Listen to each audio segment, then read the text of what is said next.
What happens when two of the most respected men in football and global leadership walk into a prison? Not for judgment, but for redemption. This is not a story about scandal or fame. It's about a phone call that reopened wounds, a silent plea for help, and a child caught in the storm of his father's past. Zinedine Zidane, the silent maestro of the pitch, and Captain Ibrahy Trari, the fearless leader of Burkina Faso, stepped into a place no one expected to find them, a prison cell. Why? To answer the quiet request of a man long abandoned by the world, former football star Robinho. What followed wasn't just a reunion. It was a test of loyalty, fatherhood, and legacy. And the question it leaves behind is one we all must face. When someone you once called brother needs you, not for himself but for his child, what do you do? This is the true story behind a viral moment no cameras captured. Until now. It started with a phone call from an unknown number, the kind Zidane usually ignored. But something made him pause, then answer. "Mr. Zidane," the voice said, tight with emotion. "Please forgive the intrusion. Robinho asked me to contact you. He would like to see you." The words hung heavy in the air. Zidane said nothing at first, his eyes drifting to the framed photographs on the wall of his office. One in particular caught his attention. A younger version of himself with Robinho, arms slung around each other, grinning wide after a legendary victory over Barcelona. That image was a lifetime ago. The man in that photo was a brother, a friend. The man now behind bars, a ghost of that past. "He's in prison, isn't he?" Zidane asked, his voice calm but cold. "Yes. He's been serving his sentence for 18 months. He didn't want to ask, but he believes you're the only one who might still listen." Zidane closed his eyes. He didn't need the reminder. The headlines had covered every sordid detail, the trial, the conviction, the fall from grace. Robinho, once a prodigy, now a pariah. Zidane sighed and rubbed his temples. The visit could cost him his legacy, his image, his peace. But how do you turn your back on someone who once bled with you on the pitch? "Tell me when and where," he said finally. But Zidane wouldn't go alone. There was one man he knew who would understand what this visit really meant. Not just a symbolic gesture, but a moral reckoning. Captain Ibrahy Trari, the revolutionary leader of Burkina Faso. A man of conviction, justice, and unwavering loyalty. Their plan was discreet. No press, no statements. Just two men bound by purpose, answering a call from the shadows. They weren't going as celebrities, not as icons, they were going as men, to visit someone the world had already forgotten. What followed was a maze of bureaucracy that would have deterred most people.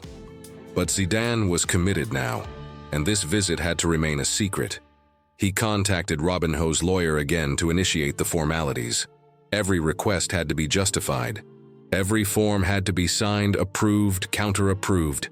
In a world where nothing moved without scrutiny, asking to visit a high-profile inmate like Robinho was no small request. No press, no leaks, no photos. Zidane insisted. It wasn't just about protecting himself. It was about protecting Miguel, the boy they hadn't even met yet, the boy who might still have a future. He even lied to his family. That morning, he kissed his wife goodbye and told her he had meetings in Paris. She nodded, unaware that her husband wasn't headed to a boardroom but to a maximum security prison. But Zidane wouldn't make the trip alone. He needed someone whose presence added moral weight. Someone who knew what it meant to fight battles far from the public eye. He called Captain Ibrahy Trari. The conversation was brief. Zidane didn't need to explain much. Trari had seen the same headlines. He had heard the same stories. "If he asked to see you," Trari said, "then maybe he needs more than just football memories. Maybe he needs a reminder of who he used to be." They agreed on one thing. This wasn't about saving Robinho. This was about saving the child who still looked up to him. In the days that followed, Traore's team worked discreetly to liaise with embassy staff and ensure proper diplomatic protocol. His presence would raise eyebrows, but it also guaranteed that no one would interfere. "We go quiet. We go human," Traore told Zidane. No guards, no motorcade, we walk in like men. And that's exactly what they did. The day of the visit, they traveled light. No entourage, just two aging giants wearing baseball caps, sunglasses, and layers of humility. Their car pulled up to the prison gates without fanfare. No one cheered, no one bowed. Because this wasn't about recognition, it was about redemption. The drive felt longer than it was. Neither Zidane nor Traoré spoke much as the car coasted down the final stretch of road, flanked by industrial fencing and security towers. The destination loomed on the horizon, a grim, gray fortress built more for containment than compassion. For two men who had once stood before roaring stadiums, this arrival was the exact opposite. No chants, no banners, only silence and reinforced concrete. As they approached the main gate, Zidane removed his sunglasses and exhaled slowly. Traoré did the same. Their disguises, hats pulled low, modest coats, weren't foolproof, but they hoped anonymity would last a few minutes longer. The guard at the entrance, a young man with sharp eyes and a rigid stance, checked the ID cards handed to him. His expression shifted the moment he read the name. "Mr. Zidane?" he asked, incredulous. His eyes flicked to Traoré. "Captain Traoré?" Zidane offered a polite nod. "Yes, we're here on approved visitation." There was a beat of hesitation, then the guard silently opened the heavy metal gate. The gate groaned, not unlike the hesitation in the guard's voice. "Welcome, sir. Please follow the signs. Your escort will meet you shortly." They entered the compound slowly, the car gliding past drab brick walls and surveillance cameras. Every inch of the facility was designed to break down ego, to remind visitors and inmates alike of the power dynamic at play. Zidane felt it. "So, did Traoré?" "Strange," Traoré murmured. "How silence in here feels louder than 80,000 fans." Zidane nodded. He wasn't the football legend here, just a man walking into a past he wasn't sure he wanted to face.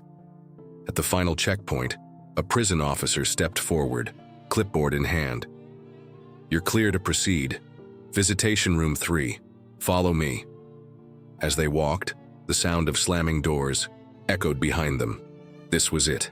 The threshold between the world outside and the world Robinho now called home. With every step into the prison's interior, the contrast between the outside world and this stark reality grew sharper. Metal doors slammed shut behind them, the echo reverberating through the concrete halls like gunshots. Fluorescent lights buzzed overhead, casting a pale, sterile glow over the drab surroundings. Zidane's polished composure faltered for a moment. Traoré walked beside him silently, his face unreadable, absorbing the weight of this unfamiliar terrain. The corridor stretched long and empty, lined with cells on either side. Some inmates pressed against the bars, peering through the narrow slits, their eyes widening as they recognized the visitors. Whispers passed quickly from cell to cell. "Zidane, Traoré, is it really them?" Some faces showed surprise, others disbelief. A few simply nodded with solemn respect. But no words were spoken. Only the distant clatter of keys and the occasional bark of a guard broke the stillness. Zidane noticed the scratches on the walls, the worn paths where feet had paced in circles for months, maybe years. It was a world of confinement, a world that neither talent nor fame could pierce. At one point, a prisoner softly said, "He never gets visitors, not like this." The guard escorting them kept walking but didn't deny it. Traoré caught Zidane's eye. "This is what happens when the world stops looking." Zidane nodded, the air thick with the invisible weight of shame, regret, and memories long buried. He wondered how many of these men had once been boys with dreams. As they neared the visitation area, a final steel door loomed ahead. The guard stopped. "He's already inside. Room's yours for 45 minutes." Zidane inhaled deeply. Whatever awaited him beyond that door was no longer about reputation or risk. It was about a reckoning. And perhaps a fragile chance for redemption. The door creaked open, revealing a stark, windowless room. At the center stood a metal table bolted to the floor. And at that table, Robinho. He rose quickly, as if propelled by years of solitude. His body looked smaller, thinner, his once bright eyes now dimmed by confinement. But there, just beneath the weariness, was the faintest glimmer of the boyish star who once danced across the pitch. "Zizou," Robinho said softly, his voice cracking. Zidane stepped in, the door thudding shut behind him. Despite the strict rules against physical contact, he crossed the room and embraced Robinho, briefly, firmly. It was the kind of hug that didn't ask permission. It simply restored something lost. Captain Traoré stood back, watching with quiet respect, his presence lending gravity to the moment. "Thank you, both of you," Robinho said, sitting down slowly. "I didn't think you'd come." Zidane took a seat across from him. "We wore the same jersey. That never fades." Silence lingered between them before Zidane asked, "How are you holding up?" Robinho let out a dry, mirthless chuckle. "Let's just say I've been in better locker rooms." But for a moment, the cold steel, the surveillance cameras, the labels, convict, visitor, fell away. They were two men, once teammates, now bound by more than just the past. It was not forgiveness, not yet. But it was a beginning. Zidane noticed the tremble in Robinho's hands, the tattoos that hadn't been there before, and a small scar beneath his left eye. Robinho caught his gaze and shrugged lightly, as if to say, "This place leaves marks." It was a painful sight. But Zidane also saw the flicker of hope that had driven the letter, the call, the request, the reason they were here. Robinho hadn't asked for sympathy. He had asked for help, and now the real conversation could begin. The tension slowly melted into familiarity as Robinho leaned back in his chair, a ghost of a grin playing on his face. "Do you remember Sevilla?" he asked, his voice lighter now. "That match where you sent that ridiculous pass through 3 defenders like they weren't even there?" Zidane chuckled, the corners of his mouth lifting. "I remember you nearly missing the tap-in after all that." They laughed, genuinely. For the first time in years, they weren't defined by titles or failures. Just teammates.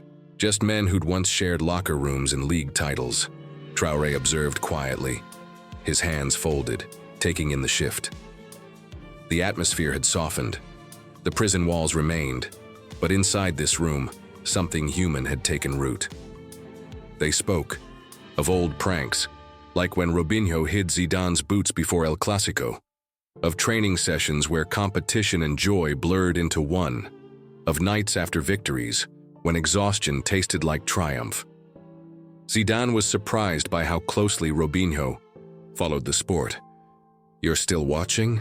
"Of course," Robinho said. "The game is all I have left. It reminds me of who I was, and maybe who I still could be."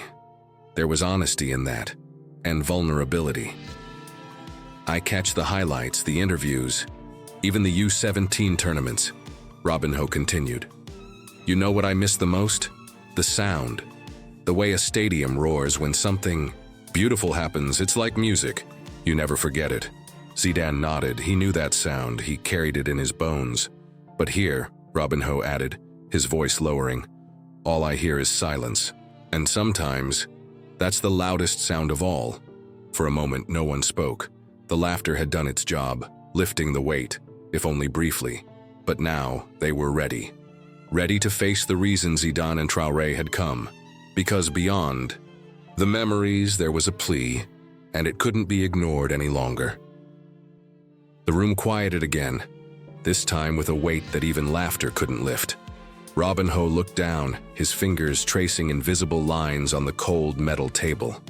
When he spoke again, his voice had lost the sparkle of nostalgia. It was lower, now fragile. "Zizou," he began, "I didn't call you here just to remember old games. I needed to talk to you about my son." Zidane's brows drew together slightly, sensing the shift. Traoré leaned in, silently attentive. "Miguel," Robinho continued, "he's 12 now, the age when a boy needs guidance, structure, someone to look up to. And he doesn't have that. Not anymore." He pulled something from his pocket, a folded photo, creased and soft at the edges. Zidane accepted it. A young boy smiled back, proudly holding a football, wearing a Real Madrid jersey 2 sizes too big.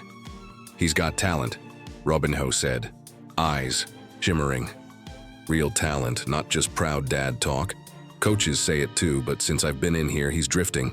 Fighting at school, talking back, skipping practice. His mom's doing all she can, but..."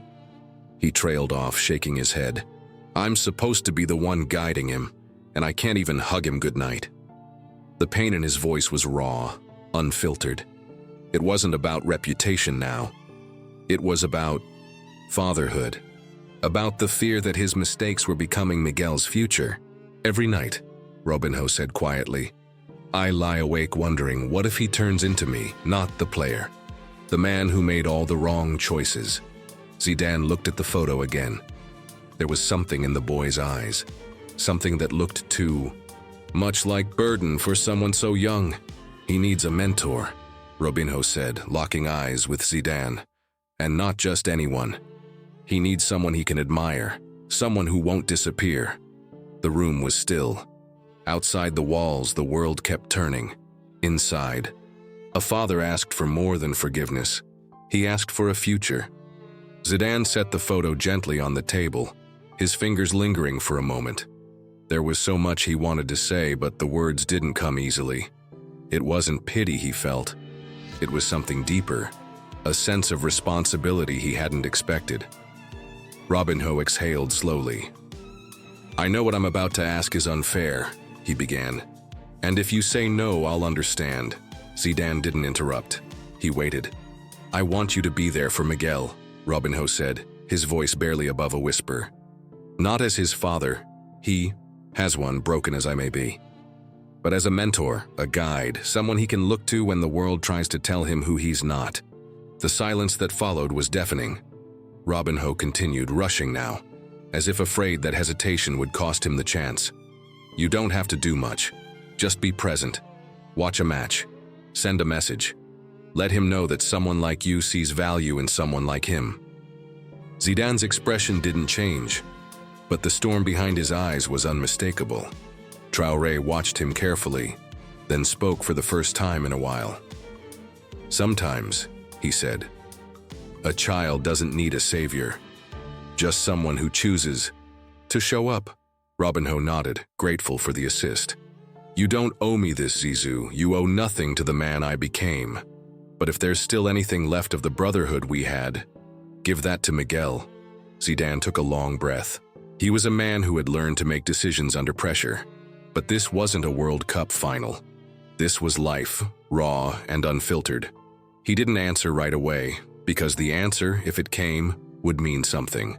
Outside, the sun had dipped lower. Inside, one man waited, not for salvation, but for a spark of hope that might reach the next generation.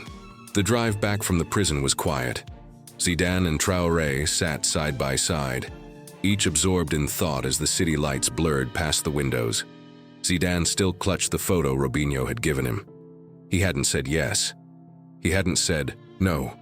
And yet the weight of the decision pressed down on him like a final. "He didn't ask for redemption," Traoré finally said. "He asked for help for his son." Zidane didn't reply. His eyes remained fixed on the road ahead. The silence between them wasn't uncomfortable. It was contemplative. Two men reckoning with what they had seen, what they had heard, and what it meant. In his mind, Zidane replayed Robinho's words. Not the plea itself, but the trembling hope behind it. A man broken not by prison, but by fatherhood stripped of purpose. A man who knew he couldn't undo his mistakes, but believed, perhaps foolishly, that someone else could prevent them from repeating. Zidane thought of his own sons, of the pressure they'd faced, the guidance he'd given. What would their lives without it? "You know," Traoré said, breaking the silence again, "sometimes our greatest legacy isn't what we do with our talent, but what we inspire in others." The words landed. Zidane turned the photo over in his hands. Could he protect the boy from the storm his father had created? Could he be a quiet anchor without making it about himself? He didn't have the answer yet. But something had shifted. A seed had been planted, As the car turned into a quieter street, Zidane spoke almost to himself. "If I do this, it's not for Robinho." Traoré nodded. "I know." Zidane tucked the photo into his coat pocket. The decision hadn't been voiced, but in that small gesture, something unspoken became very real. A quiet promise had begun to form. 3 weeks later, on the outskirts of a modest French suburb, the chilly air buzzed with anticipation. A youth football tournament was underway on a worn, patchy field. Dozens of kids in oversized jerseys chased dreams on muddy grass while parents shouted encouragement from the bleachers. Among the crowd, unnoticed at first, stood 2 men in plain jackets and baseball caps. Zinedine Zidane and Captain Ibrahy Trari. No fanfare, no announcement, just quiet presence. They had come, for one reason. On the field, Miguel, wearing number 10, moved with a spark that hinted at natural talent, but something was off. His head dropped between plays, his passes cautious, unsure. He scanned the sidelines often, looking for someone who wasn't there. Until he was. Zidane stepped a little closer to the touchline. Miguel spotted him. His eyes went wide, frozen in disbelief. The coach blew the whistle to restart the second half, but something had already changed. With Zidane watching, Miguel played differently, sharper, stronger. He scored one, assisted another. The crowd began to buzz, but Zidane said nothing. He just watched, arms folded, eyes steady. After the final whistle, the coach gave Zidane a subtle nod. Miguel approached cautiously, still unsure if what he was seeing was real. Zidane bent down, slightly. No long speech, just a small, leather-bound training notebook passed from one hand to another. "Write everything here," Zidane said. "Thoughts, drills, mistakes. Fix them, improve." Miguel nodded. His voice caught in his throat. "Thank you." Zidane ruffled his hair, then turned to go. No selfies, no press, just purpose. Captain Traoré followed, his presence as grounded as ever. Later that evening, Robinho received a message. From his ex-wife. He came. Miguel hasn't stopped smiling. In a quiet room back home, Zidane stared at the stars through his window. He knew the world might never understand. But that no longer mattered. Sometimes the greatest victories happen, away from the spotlight.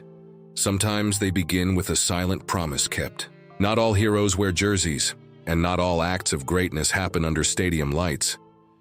Zinedine Zidane didn't have to say yes. He didn't have to show up at that match. He didn't have to care, but he did. And that made all the difference, because sometimes one act of presence can steer a life. One quiet nod can shift a legacy. And one child's spark, reignited by belief, can echo louder than any goal ever scored. This story isn't about redemption for Robinho.